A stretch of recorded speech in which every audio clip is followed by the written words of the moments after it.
Harry বলে everyone, সবাই কেমন আছো? আশা করছি অনেক ভালো আছো। আর আজকে সবাইকে জানি শুভ অক্ষয় তৃতীয়া। তো আমরা সবাই মিলে সকালবেলা গঙ্গা স্নানের জন্য বেরিয়ে পড়েছি। আর আমি ভেবেছিলাম হয়তো অত ভিড় হবে না, কিন্তু এসেই দেখছি আমার থেকে আগে আগে সবার স্নান হয়ে গেছে। এই যে সবাই স্নান করে চলেও যাচ্ছে।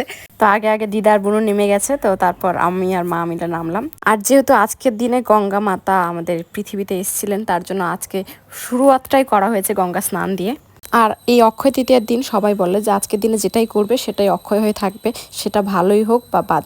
তো আমরা ভালো থেকে শুরু করার চেষ্টা করছি, যতটা পারবো আমরা ভালো কিছু করারই চেষ্টা করব, ভালোভাবে দিনটাকে কাটানোর চেষ্টা করব। তারপরে এখানে আমরা একটু টাইম দাঁড়িয়েছিলাম, তো থাকার পরে এখানে আবার জেঠিমার সাথে দেখা হয়ে গেল, তো একটু টাইম আমরা জেঠিমার সাথে এখানে কথা বলে তারপর আবার আমরা বেরিয়ে পড়লাম। আর এদিকে রাস্তা পুরোপুরি ফাঁকা ছিল, আর আমরা মন্দিরের ভিউ দেখতে দেখতে যাচ্ছিলাম।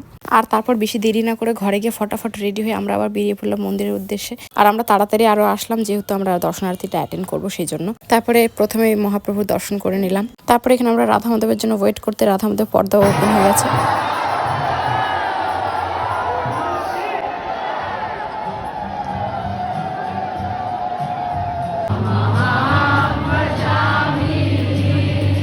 রাধা মাধবের দর্শন করে আমরা নৃসিংহদেবের দর্শন করে আশীর্বাদের মুকুটও নিয়ে নিয়েছি। আর এই অক্ষয় তৃতীয়ার দিনের এই প্রথম দিনেই কিন্তু আমাদের বোট ফেস্টিভ্যাল শুরু হচ্ছে।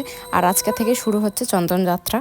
আর আজকে মন্দিরে এত ভিড় ছিল যে আমি পার্কিংয়েও জায়গা পাইনি, আমি অন্য জায়গায় গাড়ি রেখেছি। আর ইতিমধ্যে শুনলাম আমার একটা বান্ধবীর আজকে আশীর্বাদ, তো তার জন্য আমি তার বাড়িতে চলে গেলাম সরাসরি। আর এসেই তো দেখছি কান্নাকাটি এখন থেকে শুরু করে দিয়েছে, একে মেকআপ করাচ্ছে আর এই কান্নাকাটি করেই যাচ্ছে কন্টিনিউয়াসলি।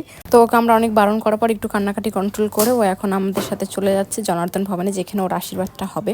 আর এখানে এসে একটু বসতেই আমার কোলে চলে আসলো গিরি, তো গিরির সাথে একটু আদর করলাম। গিরি এতটাই কিউট ছিল আর ও এতটাই স্মার্ট যে ওর হাতে দেখতেই পাচ্ছ, ওর হাতে কিন্তু স্মার্ট ওয়াচও রয়েছে। আর গিরি এখন অনেক ছোট, তো আর কিছুদিন পরে ওকে ফোনও দেওয়া হবে। তো যাই হোক, আমরা এখানে বসে গেছিলাম সবাই মিলে, আমরা ওর বান্ধবীরা সাইডে বসেছিলাম, ওর সামনে বসেছিল। তো প্রভু এখানে একটু ক্লাস দিচ্ছিলেন। আর এই আশীর্বাদে অনেক কিছু নিয়ম আছে যেগুলো আমি জানি না, তো এখানে যে প্রভু ওদেরকে গাইড করছিল, তো সেই প্রভু ওদেরকে যেরকম বলছে সেরকমই ওরকম করছিল।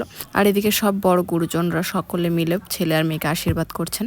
আর আজকে একটা খুব ভালো দিনে এদের আশীর্বাদটা হয়েছে, সেটা দেখে খুব ভালো লাগছিল। আর আমার যেটা ভালো লাগছিল না সেটাই কান্নাকাটি, কারণ আমি কারো কান্নাকাটি দেখলে আমি নিজে কন্ট্রোল করতে পারি না।